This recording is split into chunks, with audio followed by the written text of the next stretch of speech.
I had to bring up the property issue with you in Cape Town, seeing that you're in the industry, because I saw some statistics that are quite crazy, so I'm going to read them out to you. So 21,000 homes were removed from long-term rentals by Airbnb in 2025. 70% of CBD housing is used for short-term rentals. 76% of Cape Townians earn under 22,000 Rand per month, but the average price of a one-bedroom apartment is between 11 to 22,000 Rand. So between 50% of the salary to 100% of the salary. Yeah. And there was a 30% increase in average monthly rent from last year. So the main premise is the housing market right now is horrendous for locals, at least. For foreigners, it's great. They're getting everything they want. And people owning property are earning an exorbitant amount. This is obviously not as simple of a problem to solve as most people think it is. But do you have any idea on like what's going to help it out? Sure.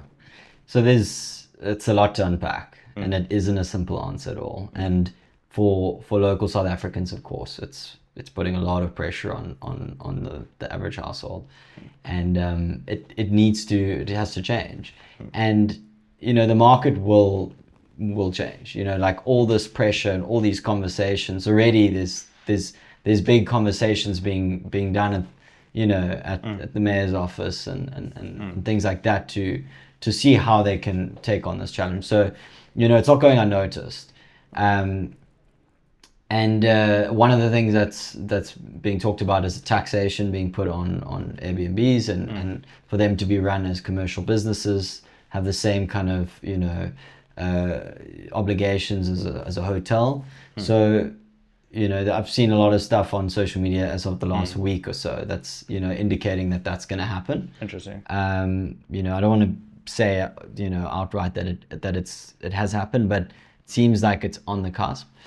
Another thing is that a lot of these developers now are working with government to unlock new areas, and for them to do those deals, they have to build a certain amount of low-cost housing. So developers are working with government in order to do that, because there's a lot of land in the kind of East City of the CBD that guys are talking about. If we are allowed to build X in maybe a very upmarket area, then we must build 400 units of affordable housing that is not free, but it's very much subsidized at the cost of foreigners paying an exorbitant amount. So it's being offset, it's being subsidized by Europeans maybe, or very wealthy South Africans. So they are, at the end of the day, the market will speak. Yeah. And there's a lot of pressure, for that to take place. Yeah. I think another thing is that, it is just the kind of,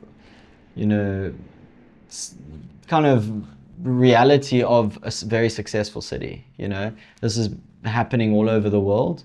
With online business, why wouldn't you want to go run your business with an incredible view, with all the amazing amenities and lifestyle that we have available to us, and run it from there? So and in that, it's bringing a lot of employment. Like our tourism industry is employing X amount of people. The development and construction, it's insane. It's like close to, I think it's 60% of all tech businesses in South Africa in Cape Town.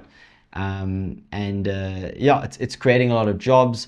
Our BPO industry is absolutely booming in South Africa. So that's foreign markets employing thousands and thousands of local people to service European markets. And that's employing a lot of people. So it's very twofold. Of course, it's tough, but you can't look at one side without looking at the other. I do want to mention one other solution that I did hear about and get your opinions on it. They're calling it like the good landlord rebate, where essentially you get tax benefits, rebates for having more long-term rentals, and that's correlated to your income, how many properties you own. They want to add heritage into that as well, but that gets quite iffy because people will find ways to cheat the system on heritage. I've heard crazy stories of people technically owning things under the gardeners so they get heritage benefits. I see. But I like the idea of like you reward people that are giving out long-term rentals to kind of offset the amount of people doing short-term rentals. But I do have some fears of the amount the city needs to grow to hold the amount of people that want to come here. 100%. Because one of the things that makes Cape Town so beautiful is that old-timey feel that it has. And if you are tearing down a lot of these old-timey relics and things to build up more high-rise buildings, then you're kind of losing that, you know? The other issue is Cape Town CBD is very concentrated right now. And all the jobs are basically here and also here in Century City. But now all the major places where you can build property are towards the outskirts. So now you're kind of pushing people out and making them have super long commutes without really upgrading the public transport system. That becomes a problem too. So there's multiple sides on like how quickly can you address this property problem. Sure. It's not a 1 year fix and it's not like one legislation will fix it, but we need to start seeing a decrease in some way, you know. So I agree with you, it's very multifaceted, it's very difficult, but it's also a testament to, you know, this is one of the best problems to have is too many people want to live in your city. 100%. And I think there's also a bit of a challenge to the rest of South Africa because we've now shown how great South Africa can be. Cape Town is a great example of how beautiful South Africa can be. I don't think Cape Town is the only beautiful city. I think Durban could be beautiful. I think Stunning. East London could be beautiful. I've said this a couple of times. I think the Northern Cape could be beautiful. People go to Namibia for that desert meets ocean. Coast. Yes, we have that too. You know, so it's a bit of a challenge to the rest of South Africa. Like build out other cities and make them what Cape Town is, and they will see this country. Imagine if we had 5 Cape Towns in South Africa. Yeah. It'd be ridiculous. Yeah. To touch on that heritage issue, so we do have some very strict laws in place that you're not allowed to develop on certain level heritage buildings, and the kind of with the lower level heritage buildings that maybe a building that was heritage but 30 years ago got completely stripped out and the internals are different, then you have to keep the facade and you might be able to, you know, build modern behind that. So there's very strict laws, and that's why if you look at the city from afar, if you're looking at gardens and kind of as you go past Strand Street, buildings aren't that tall. You go past Strand Street down towards the waterfront, that's all foreshore. That is all reclaimed land. That was not there 50 years ago, 40 years ago. So that's where they build up. And there's no heritage there. That was ocean, Strand Street. So, you know, the city is very strict with their heritage laws, and I think that's the developer's biggest kind of, you know, competitor. Interesting. You said heritage levels there. Yeah. Could you quickly explain that for everyone that doesn't understand? So the highest level of heritage would be a building that has been left untouched, and I can't remember what date it got implemented, but past that date you couldn't kind of change that building.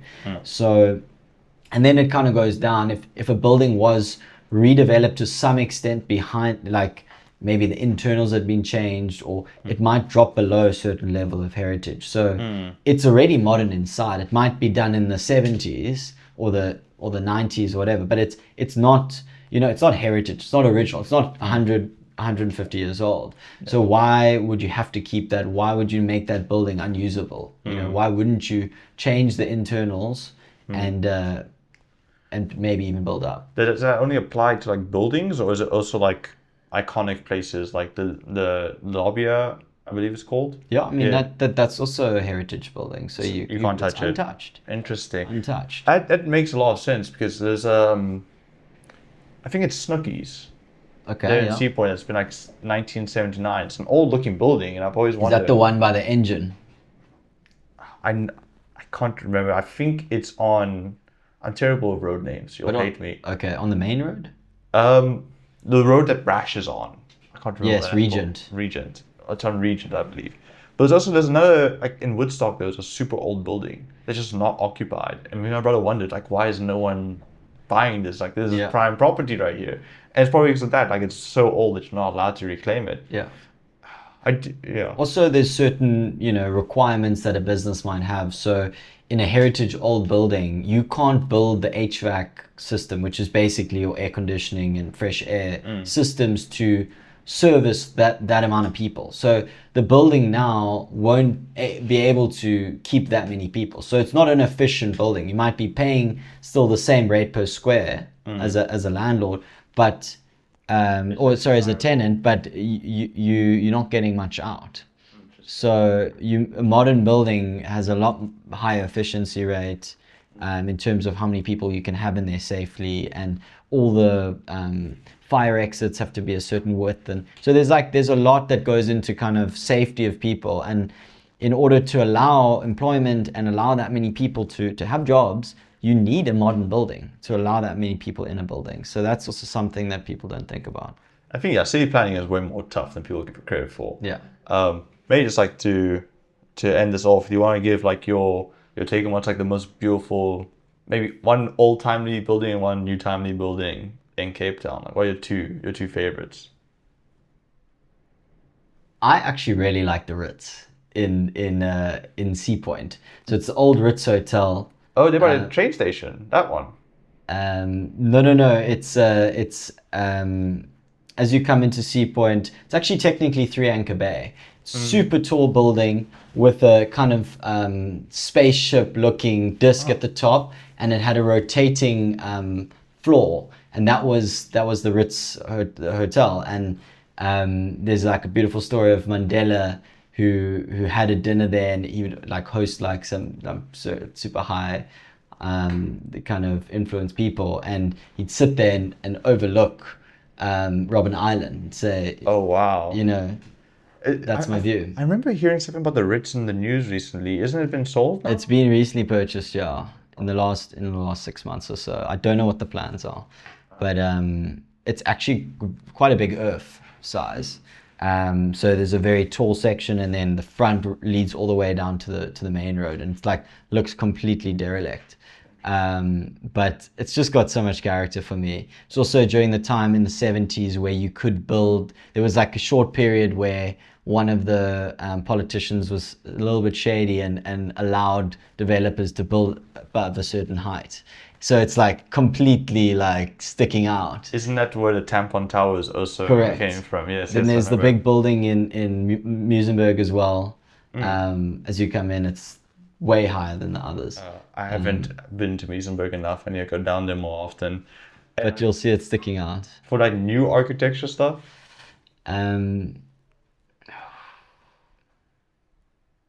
I would like to shout out Silk Road developments. I really like what Craig Armstrong is building with those developments. Really beautiful, like Atlantic seaboard, upper kind of stunning buildings, and just kind of elegant, modern, but still character. I always think of like that H building that's on in front of like the Harbour Arch. Yes. I feel like that's quite a sick one. It's got a lot of it's got a lot of mixed reviews. Oh really? Yeah.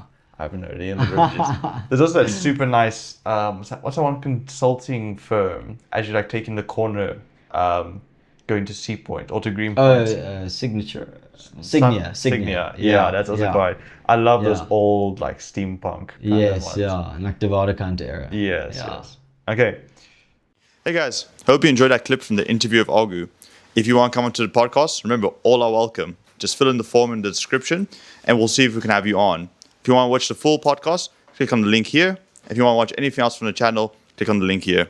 Thanks for watching, guys.